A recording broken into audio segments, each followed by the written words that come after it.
dogs cramped into cages, waiting to die. This is video shot in Cambodia at one of the largest slaughterhouses in the region.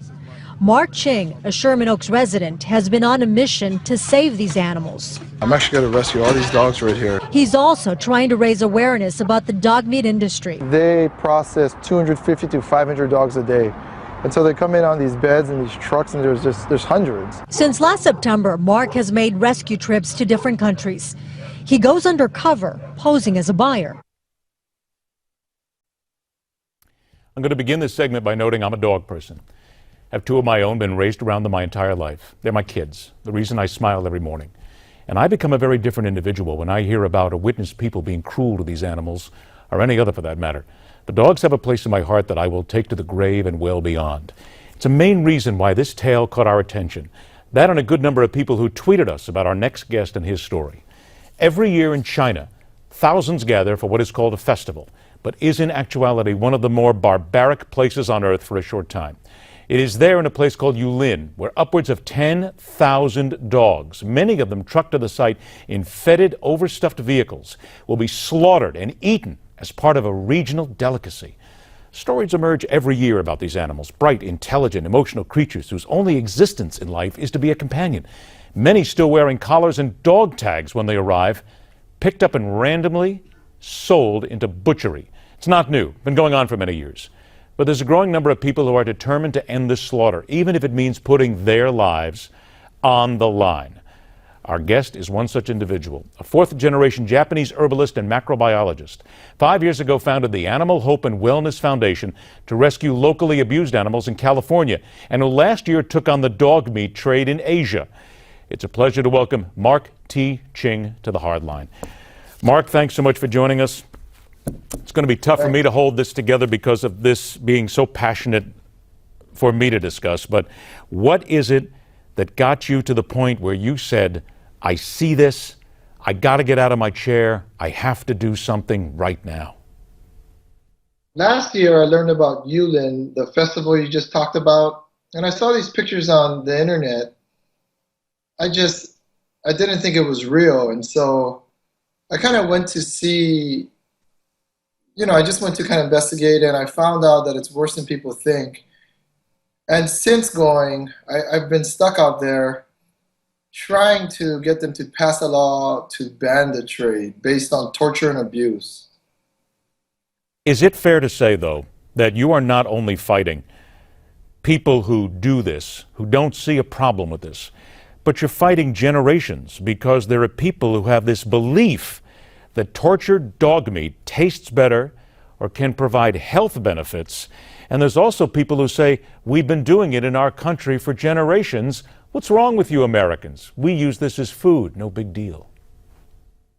Well, I guess it's a big uphill battle. And so to change a whole society and a belief, it's difficult. To tell them they can't eat dogs, I think you can never win that way. And so I go undercover into slaughterhouses to bring the real truth of what's happening to the public, to expose it, to bring it to the government, to show them, like, look, this isn't just abuse, it's deliberate torture. To think of that word torture, I'm sure a lot of people don't understand it, because I never knew what it meant until I watched it. You went overseas, you went undercover. And when I talk about this, and I don't want people to think that I'm minimizing this, you put your life on the line. Your life was threatened when you did this, correct? Correct, yes. I've been assaulted and shot at and beat up, hospitalized, and so it's dangerous, so to say. But then what do we do? And again, I want to tell people that some of the images that you're seeing here, it might offend you, but don't close your eyes. Keep them open. Watch what you're seeing here. Pay attention to these. Don't look away, because this is happening every single day around the world.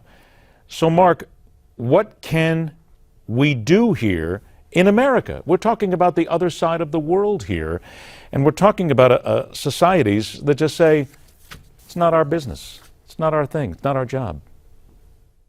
Well, what we can do, awareness is so important. If people know the truth, about any industry, about anything that's happening, any atrocity, in the end, so many people come together and stand against it that governments and countries are forced to change. And so with the dog meat trade, it's no different. And so I believe, like you said, if people don't turn away, in the end, the momentum will build and the pressure will build, and the governments will break down and be like, sure, we'll ban it, or we'll sign a animal cruelty law or something. But it comes down to those governments. And we are talking about repressive governments in the first place. We're talking about governments that look at what's happening and they will say that. Our people have been doing this for generations. You damn Americans need to get out of here. We don't need you. We don't need anybody else to tell us how to live our lives. So is there any sort of thinking from these governments that they want to change, that they will listen to what you're saying? If I didn't think it was possible to change what's going on out there, I wouldn't be there.